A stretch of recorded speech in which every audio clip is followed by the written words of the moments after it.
Life ఎప్పుడూ మన చేతిలో ఉండదు.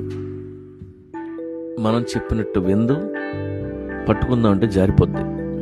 మన కంట్రోల్లో అసలు ఉండదు. ఈ అన్సర్టనిటీ వల్ల మనకి బీపీ వస్తుంటుంది.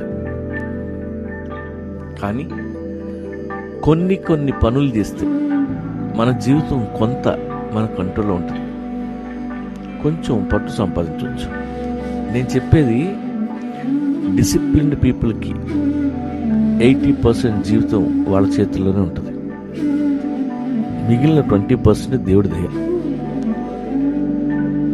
అయితే మీరు ఎంత డిసిప్లిన్ పర్సన్ అయినా పొరపాటున పెళ్లి గనక చేసుకుంటే 80% జీవితం మీ చేతుల్లో ఉండదు.